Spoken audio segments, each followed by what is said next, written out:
ತಿಪ್ಟೂರ್ನಲ್ಲಿರೋರ್ಗೆ ಒಂದೊಳ್ಳೆ ಮುಳ್ಬಾಗ್ಲು ದೋಸೆ ತಿನ್ಬೇಕು ಅಂದ್ರೆ ಬೇರೆ ಊರಿಗೆ ಹೋಗೋ ಅವಶ್ಯಕತೆ ಇಲ್ಲ. ತಿಪ್ಟೂರ್ನ KR extension first main road ಸಲಗರ ಟೀ ಶಾಪ್ ಪಕ್ಕದಲ್ಲಿ ಮುಳ್ಬಾಗ್ಲು ದೋಸೆನ ಶುರು ಮಾಡಿದ್ದಾರೆ.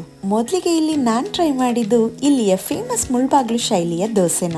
ಈ ದೋಸೆನ ಒಂದು ವಿಭಿನ್ನ ಅಂಚ್ ಮೇಲೆ ಮಾಡ್ತಾರೆ. ಧಾರಾಳವಾಗಿ ತುಪ್ಪವನ್ನು ಹಾಕಿ ಮಾಡೋ ಈ ದೋಸೆ ಮೇಲೆ 1 ರೌಂಡ್ ಕೆಂಪು ಚಟ್ನಿ ಮತ್ತೆ ಆಲೂಗಡ್ಡೆ ಪಲ್ಯವನ್ನು ಹಾಕ್ತಾರೆ. ಕಡೆಗೆ ಈ ದೋಸೆಗೆ ಮತ್ತೊಂದು ರೌಂಡ್ ತುಪ್ಪವನ್ನು ಹಾಕ್ತಾರೆ. ತುಪ್ಪದಲ್ಲಿ ಅಭಿಷೇಕ ಆಗಿರೋ ಈ ದೋಸೆಗೆ 2 ರೀತಿಯ ಚಟ್ನಿಯನ್ನು ಕೊಡ್ತಾರೆ. ತುಂಬಾ ಸಾಫ್ಟ್ ಆಗಿರೋ ಇನ್ನರ್ ಲೇಯರ್ ಮತ್ತೆ ಕ್ರಿಸ್ಪಿ ಆಗಿರುವಂತಹ ಔಟರ್ ಲೇಯರ್ ಇರುವಂತಹ ಈ ದೋಸೆ ತುಂಬಾನೇ ಟೇಸ್ಟಿಯಾಗಿತ್ತು. ಇದಾದ್ಮೇಲೆ ನಾನ್ ಟ್ರೈ ಮಾಡಿದ್ದು ದಾವಣಗೆರೆ ಬೆಣ್ಣೆ ದೋಸೆ. ಈ ದೋಸೆಗೆ ಬೆಣ್ಣೆ ಅಂತೂ ಯಥೇಚ್ಛವಾಗಿ ಬಳಸ್ತಿದ್ದಾರೆ.